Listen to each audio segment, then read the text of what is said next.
श्री स्वामी समर्थ. नमस्कार. आचार्य ज्योतिष मध्ये आपले स्वागत आहे.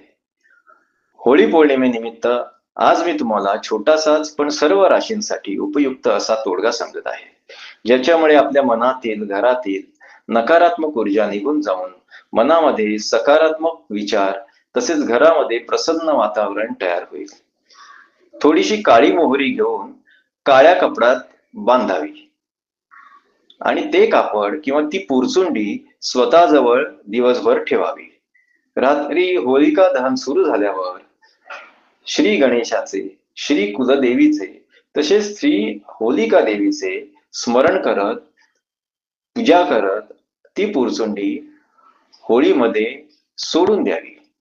त्याच्यामुळे सर्व नकारात्मक ऊर्जा निघून जाते.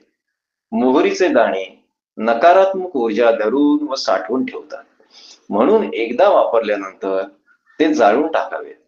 अन्यथा हळूहळू त्यांच्यात साठवलेली नकारात्मक ऊर्जा परत बाहेर फेकली जाते. शुभ होलिकोत्सव. शुभम भवतु.